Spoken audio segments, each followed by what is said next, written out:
Hello everyone and welcome back to this Gran Turismo video, which maybe from the title might be a bit controversial. So these are the things that annoy me in Gran Turismo 7 a little bit, and I'm just like, well, why do they exist? What is the point of them? Because if there's one thing I've learned from gaming over the years is that gatekeeping content never works. It drives the player away, it causes frustration, and I want Gran Turismo to be the best that it can be.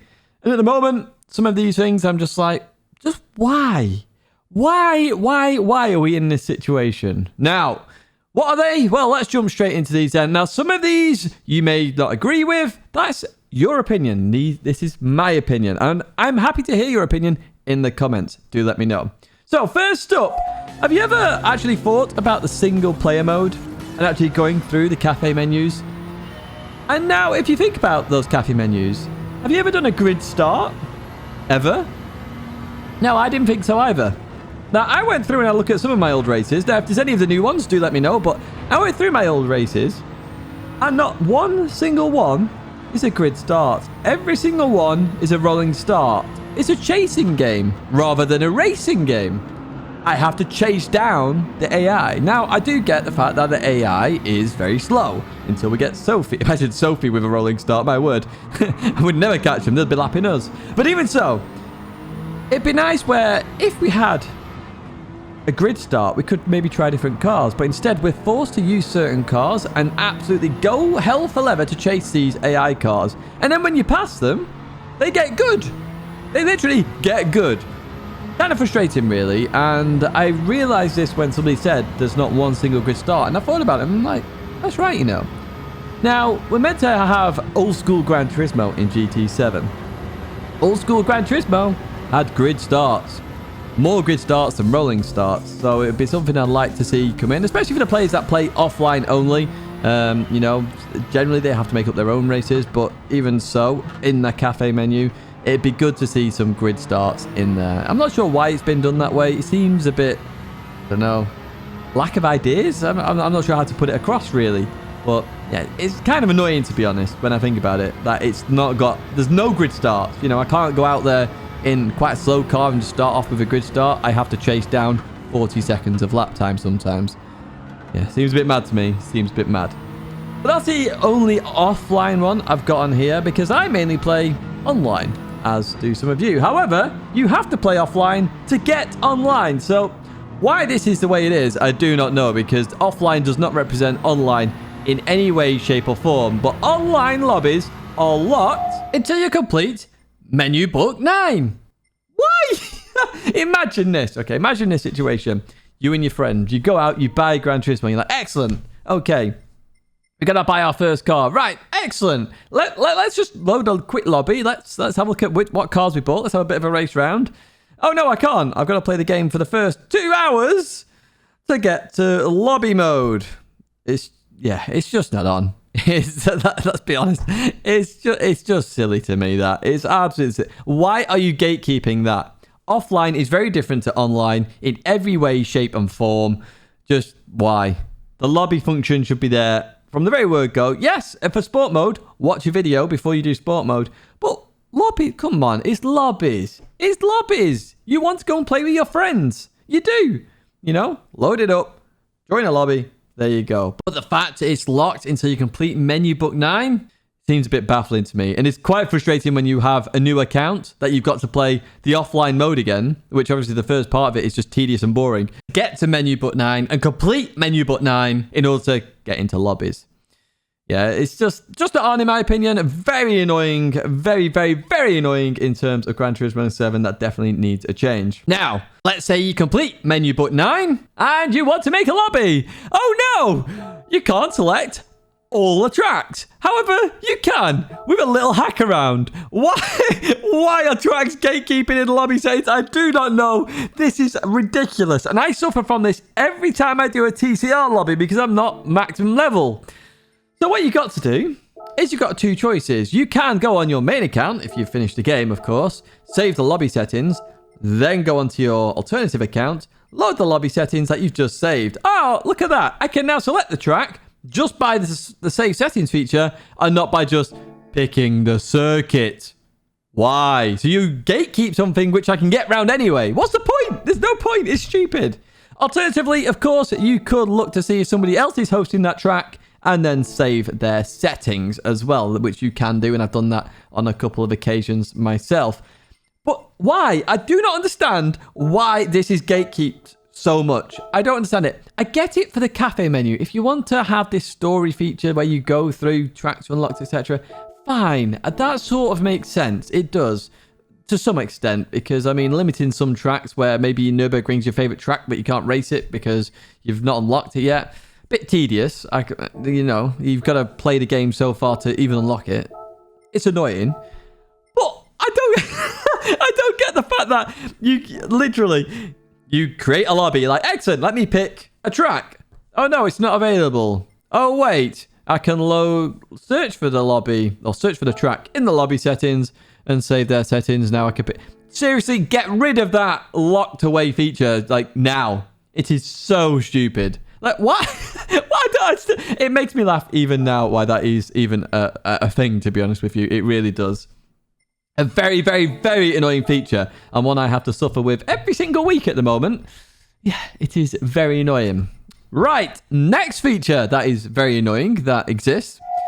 Selling cars is locked away. Why is this locked away? So you get access to the used car dealership. You're thinking, excellent, finally, I can sell my duplicate cars that I've accidentally bought, or maybe I'm not playing the offline game and I've just randomly got it through the roulette. We'll talk about roulette a bit later on, of course. Oh, no, I can't sell the cars until I get to a specific level. I think it's level 39. I'll put a note in if it's any different. Level 39 is very far away in the game. You have to play the game for a long time to get to level 39. Level 39. Or mission 39, actually. Apologies, in the cafe menu. It's one of the two, anyway. But why? Why gatekeep such a silly feature? Why? I don't understand it. What makes it so special to have it locked away like that? In my opinion, the used car dealership, just have it there and then. What's the problem? What's the issue? I don't get it. It is very, very, very frustrating. And it's not like players don't have a way to make money, you know? They can just go into sport mode, go into the time trial, do the time trial by renting a car and get some money when that finishes. If they cause such an issue by selling the cars, they can't afford another one. Yeah, I'm mind blown by that. The fact that that's locked away as well. Like, I do not understand it. I'd say it blows my mind, but a very annoying thing all the same that it's locked away like that. Just imagine you're progressing through the game and you literally want to sell a car just so you can afford another car just to progress a little bit, and you can't sell it. All you can do is delete it. Wow. Yeah. Anyway, selling cars locked away, stupid gatekeeping, stupid annoyance, if I do say so myself. Right, now we get to the fun thing that happened once again this week. It happened earlier on in Gran Turismo 7's life. In fact, it was one of the very first daily race weeks. And that is the fact cars are locked away. So if a car is needed for a daily race, for example, in the past, the GTO was needed and most people couldn't get the GTO. So very few people did the race, which I think is why they brought in rental cars to some extent. But cars are locked away. So this week we had the tuning race in Daily Race C, Suzuka. And what is the meta car? It's the SIL 80. Has it been in the used car dealership at all this week? No. So if you don't have that car, you are instantly 2 seconds off the pace of the top cars, irrespective. You can't do Daily Race C.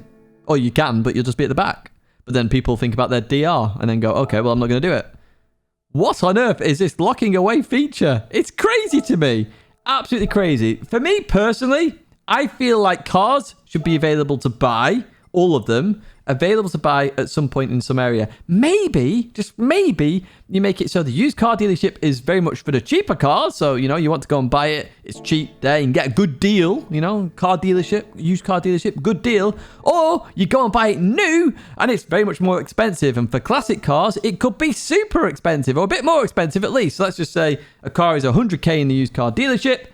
Brand new, maybe it's 400k. Yes, okay, we've got a problem with credits. I'm not going there with that. But even so, at least the car isn't available. And that's not the only problem. There are some cars you may not ever be able to buy. And I've talked about this before. Because some cars you can only buy invitation only. Guess what?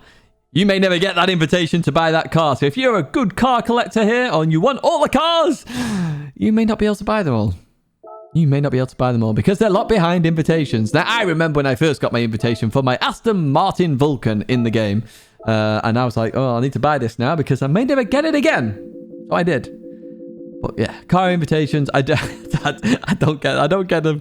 I don't get car invitations. I don't get why cars are locked away by silly availability. Why? Because you get weeks like this where you cannot buy the car. Do you know what? It wouldn't even be half bad if they said, right, okay, we're doing the SIL 80 this week. That's the meta car. You know, we're going to make sure every single car that is in this daily race is in the used car dealership for that week. But oh no, that logic never got anywhere, did it? So yes, people have been stuck this week with Daily Race C, and I bet the numbers are very low in Daily Race C, if I'm honest with you. I bet they're very, very, very low. Very frustrating indeed. Now, we've talked about locked content being locked away, should I say. Well, I'm going to get it back onto our old favourite, the good old roulette. Yes. Oh, my word, the roulette. Oh, what an absolute pain in the backside this roulette is. It actually, and I talked about this in the stream the other day, it takes away from the game. They built a feature which takes things away from the players. So I just want you to imagine this scenario, okay? Imagine the roulette didn't exist. And now you could go and buy your engines from maybe a part of the used car dealership, you know, another section. It's used engines available to you.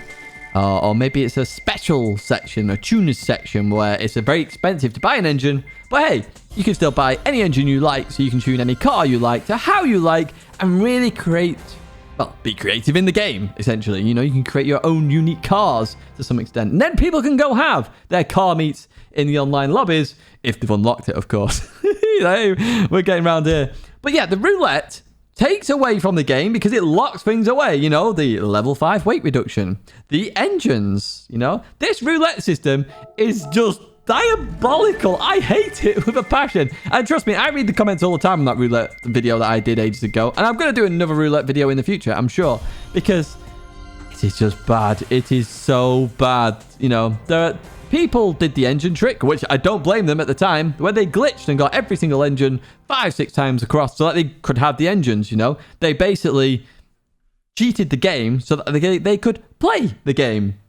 And now the people who maybe didn't do that glitch or have just bought the game can't do that. And they're stuck.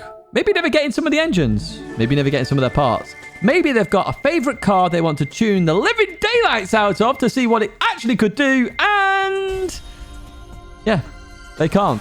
And they may never be able to in Gran Turismo 7. Absolutely annoying. So they are my annoyances. There are 6 annoyances there. Very annoying things that I believe need to be looked at in terms of the game, to be honest, to really make the game better.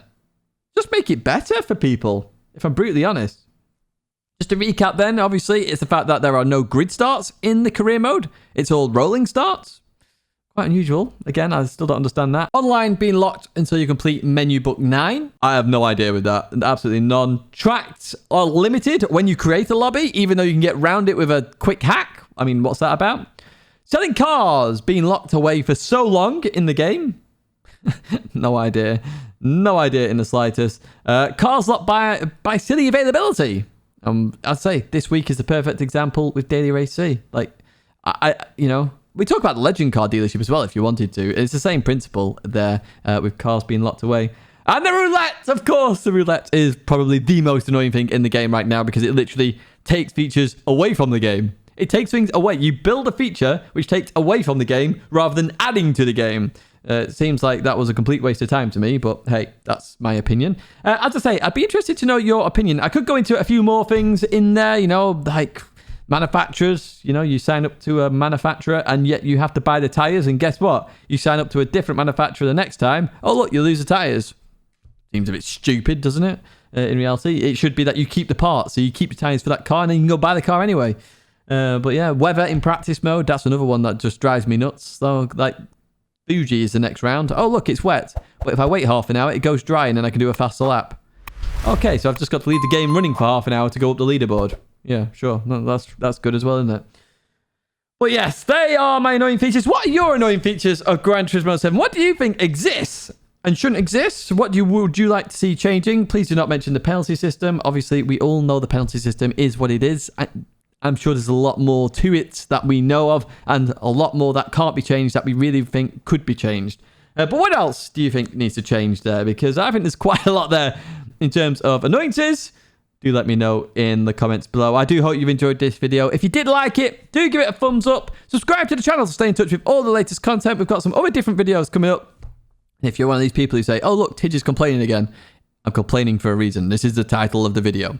Anyway, that is it for me. Thanks once again, and I hope to see you in another video or live stream very soon.